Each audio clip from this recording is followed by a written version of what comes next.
तो आरसीबी के फैंस लोग एक बार फिर से विराट पारी के इंतजार करिहन जा। सिराज जे की टीम बदलने बने आरसीबी से जीटी में आगे बने आरसीबी के बल्लेबाज लोग के परेशान कर सकेलन जा।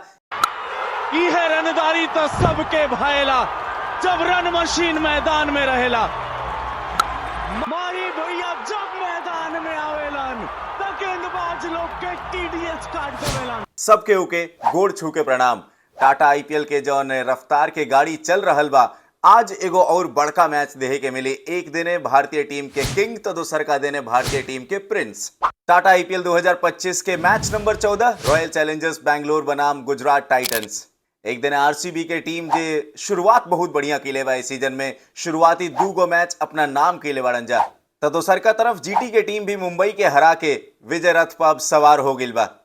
लेकिन सबके के इंतजार रही विराट कोहली और शुभमन गिल के बल्लेबाजी के। एक दिने क्लास यानी शुभमन गिल तो दूसर का दिने सुपर क्लास माने विराट कोहली। ये दोनों टीम अपन पिछल का मैच जीत के आगे बढ़ रहल बा।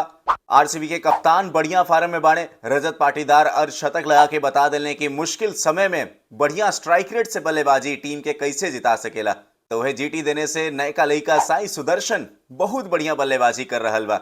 पिछल का मैच में 41 गेंदा में 63 रन के पारी जीटी के ही बल्लेबाज के बतौलस की कितना काबिलियत रखेला जब ये मैदान में उतरेला। दोनों टीम आपस में 5 बार भेटाइल बा, जौना में 3 बार आरसीबी के जीत मिलल बा और 2 बार जीटी के जीत मिलल बा। बैंगलोर के एम चिन्नास्वामी स्टेडियम मने आरसीबी के गढ़ में ही मुकाबला हुई।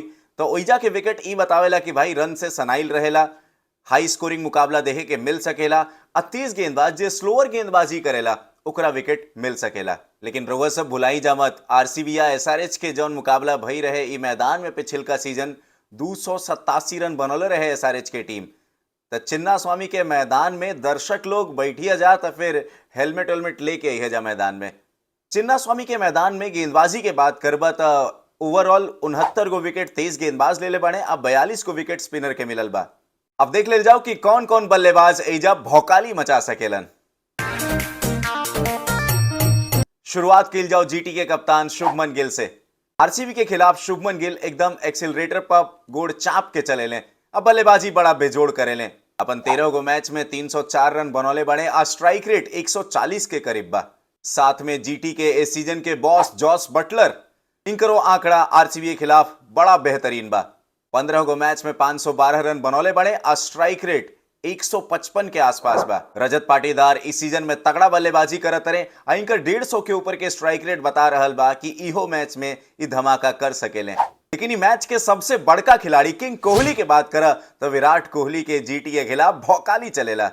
5 गो मैच में 344 रन, 140 के ऊपर के स्ट्राइक रेट, 1 गो शतक और 3 गो अर्धशतक। तो आरसीबी के फैंस लोग एक बार फिर से विराट पारी के इंतजार करिहन जा। शुरुआत कइल जाओ स्विंग के मास्टर भुवनेश्वर कुमार से। शुरुआती समय में नया गिना के लहरा के विकेट निकाले जाने लन और फिर जॉश हेजलवुड के गेंदबाजी बड़ा बेहतरीन रहल बा। जीटी देने से प्रसिद्ध कृष्णा के पिछिलका मैच में गेंदबाजी बड़ा बेहतरीन रहल। लेकिन आज के मैच में राशिद खान से भी उहे उम्मीद हुई कि आवा विकेट निकाला आरसीबी के बल्लेबाज लोग के परेशान करा।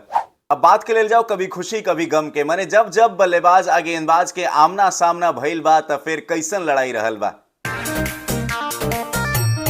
सबसे पहले विराट कोहली बनाम प्रसिद्ध कृष्णा।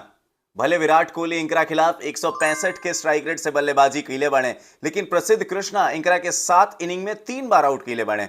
भुवनेश्वर कुमार की गेंदबाजी के सामने जीटीए कप्तान शुभमन गिल के गोड़ तनिसा लड़खड़ाला। 10 गो इनिंग में 3 बार आउट कैले बने भुवनेश्वर कुमार शुभमन गिल के। तो वह शुभमन गिल के जो स्ट्राइक रेट बा वो खाली 101 के बा भुवनेश्वर कुमार के सामने। सिराज बनाम सॉल्ट, बटलर बनाम हेजलवुड, इहो मुकाबला बड़ा रोचक देखे के मिली। आज के मैच में भी रिकॉर्ड की घंटी बाज रहल बा। लेकिन रउआ सब जाई जा, पहले बेल आइकन के दबाई जा, इस चैनल के सब्सक्राइब करी जा, शेयर करी जा, ताकि भोजपुरी में क्रिकेट के अपडेट, टाटा आईपीएल के कहानी हम रउआ सबके सामने थरिया में परोस के देत रही। आरसीबी के एगो तगड़ा ऑलराउंडर लियम लिविंगस्टन अगर 36 रन बना ली हैं तो इनकर 1000 रन पूरा हो जाई टाटा आईपीएल में। तो वह जीटी के कप्तान शुभमन गिल अगर 1 गो छक्का और मार दी हैं तो 100 गो छक्का पूरा हो जाए इनका टाटा आईपीएल में। जीटी देने से मोहम्मद सिराज पिछला मैच में बढ़िया गेंदबाजी कैले, अब फिर उम्मीद रही कि इहो मैच में बढ़िया गेंदबाजी करस। जीटी के तेज गेंदबाज, एकदम ठीक सुननी, जीटी के तेज गेंदबाज भले पहले ही आरसीबी में रहन, लेकिन ए सीजन जीटी में आगिल बाड़े। ये 95 गो विकेट ले ले बाड़े अपन टाटा आईपीएल के करियर में। तो अगर आरसीबी के खिलाफ ये 5 गो विकेट ले ली हैं तो इनकर 100 विकेट पूरा हो जाए टाटा आईपीएल के करियर में। तब रउआ सब कमेंट करके बताई जा कि का विराट कोहली के भौकाली मैदान में चली, का शुभमन गिल के उहे पुरानका अंदाज आरसीबी के खिलाफ चली, का सिराज जे की टीम बदलले बने आरसीबी से जीटी में आगे बने आरसीबी के बल्लेबाज लोग के परेशान कर सकेलन जा, कि का आरसीबी के जीत के रथ ऐसे ही आगे चलत रही। रउआ सब कौन टीम के जितावत नहीं जा उहो बताई। ई बैठक में तो आज के अतने बातचीत रही, लेकिन रउआ सबके का काम करे के बाद इस चैनल के सब्सक्राइब करी, वीडियो के शेयर करी, सब केहू भी पहुंचाई, ताकि हमरा ऐसे ही प्यार मिलत रहो।